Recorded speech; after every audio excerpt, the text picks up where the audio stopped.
ዛሬ በማህበረሰባችን ላይ የታየ ያለው መከራና ስቃይ የሰው ልጅ ሊና የሚፈትንና ልብን በከባድ ሐዘን በቁጭት የሚያደማ ነው።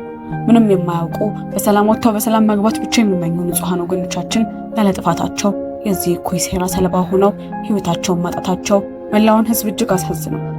ራሱ ገድሎ ራሱ ቀድሞ የሚያለቅሰውና የገዛ ጥቅሙን ለማሳደድ ሲል ለጭካኔ ተግባሩ የተለያየ ሐሰት ስም የሚሰጠው ጠላት በአርሲ ማህበረሰባችን ላይ ታላቅ ጥፋት አድርሷል። ይህ ያለ በደላቸው በግፍ የተጨፈጨፉ ንጹሃን ደም በከንቱ የሚቀር አይደለም። ሐዘኑም የሁሉም ሰብአዊ ፍጡር ጥልቅ ነው። ይህ ሀገር ሰላም እንዳያገኝ ሌሊትና ቀን የሚሰሩና የንጹሃኑን ደም እንደ ፖለቲካ ስኬት የሚቆጥሩ ስውር ኃይሎች ይህን አሰቃቂ ድርጊት የሚፈጽሙበት ግልጽ ዓላማ አለው። እነዚህ ቡድኖች ከቅርብ ጊዜ ወዲህ በምርጫ ወቅት ሊፈጥሩት ያሰቡት ሁከትና ሀገር የማፍረስ አጀንዳ ሳይሳካላቸው ሲቀር ያንን ያጡትን የፖለቲካ ትርፍና የሽፈት ቂም ለመወጣት አሁን ንጹሃንን መግደልና ማገትን እንደ ዋነኛ መሳሪያ መርጠውታል።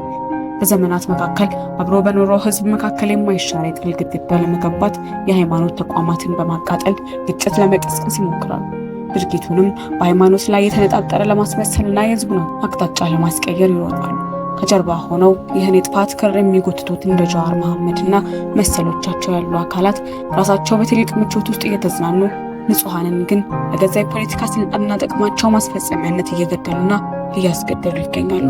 ስለሆነም ይህንን እኩይ ድርጊት በቃላት ማውገዝ ብቻ ፍትህ ሊያመጣ ስለማይችል በአሁኑ ወቅት በመንግስት በኩል በእነዚህ ጥፋት ኃይሎች ላይ እየተወሰደ ያለው ጠንካራና ህጋዊ እርምጃ ያለምንም መለስለስ ተጠናክሮ መቀጠል አለበት።